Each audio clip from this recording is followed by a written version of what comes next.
বর্তমান সময়ে আপনি সোশ্যাল মিডিয়া অ্যাপ্লিকেশন ওপেন করলে দেখতে পাবেন যে ঠিক এই ধরনের ইমেজ কিন্তু সবাই আপলোড করছে। আপনিও হয়তো দেখে মনে মনে ভাবছেন যে আপনি কিভাবে এই ধরনের ইমেজ জেনারেট করবেন। আজকের ভিডিওটিতে আমি একটি উপায় দেখাবো এবং সেই একটি উপায়েই আপনি যত খুশি এই ধরনের ইমেজ জেনারেট করতে পারবেন এবং সেটি সম্পূর্ণ ফ্রিতে। ভিডিওটি খুবই ইন্টারেস্টিং ভিডিও হতে চলেছে, তো অবশ্যই ভিডিওটি প্রথম থেকে শেষ পর্যন্ত দেখতে থাকুন। তো চলুন ভিডিওটি শুরু করা যাক। ওকে, তো এই কাজটি করার জন্য আমাদের একটি অ্যাপ্লিকেশনের প্রয়োজন পড়বে। তো সিম্পলি আপনারা টুইটারে চলে যাবেন। ওকে, তো এখান থেকে আমরা টুইটারটিকে ওপেন করে নেব।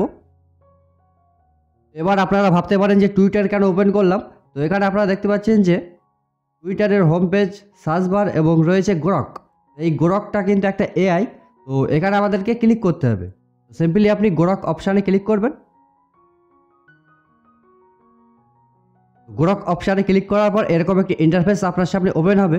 তো সিম্পলি আপনি এখানে 4টি অপশান দেখতে পাচ্ছেন। প্রথম যে অপশানটি রয়েছে, তো সিম্পলি এটিতে ক্লিক করবেন। ওকে, তো এবার আপনার ফাইলটা ওপেন হয়ে যাবে। ওকে, তো আমি আপনাদেরকে দেখানোর জন্য একটি ইমেজ এখান থেকে সিলেক্ট করে নেব। ওকে, তো ইমেজটি আপলোড করার পর আপনি এখানে সিম্পলি টাইপ করবেন convert this image into Ghibli. এরপর আপনি সিম্পলি এই অ্যারোতে ক্লিক করবেন। এরপর আপনি একটু ওয়েট করবেন। তো ইমেজটি কিন্তু এখানে জেনারেট হচ্ছে।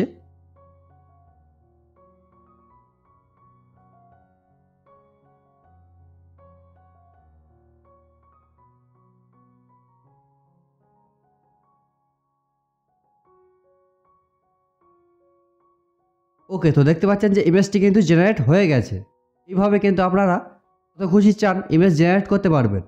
এবার এটা ডাউনলোড কিভাবে করবেন, তো এখানে কিন্তু কোনো ডাউনলোডের অপশান নেই। এখানে শুধু আপলোডের অপশান রয়েছে, লাইক ডিসলাইক এরকম অপশান রয়েছে।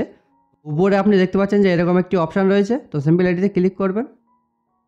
এখানে আপনি যে কটি ইমেজ জেনারেট করেছেন এগুলো সব শো করবে। তো সিম্পলি আপনি যেটা ডাউনলোড করতে চান সেটিতে ক্লিক করবেন।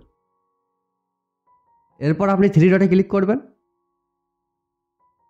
এরপর সেভে ক্লিক করবেন। দেখতে পাচ্ছেন ডাউনলোড কিন্তু হওয়া শুরু হয়ে গেছে। নোটিফিকেশান আমি আপনাদেরকে দেখিয়ে দিচ্ছি।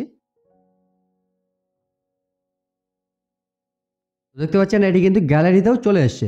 এইভাবে আপনারা ইমেজ জেনারেট করে সোশ্যাল মিডিয়াতে আপলোড করতে পারবেন।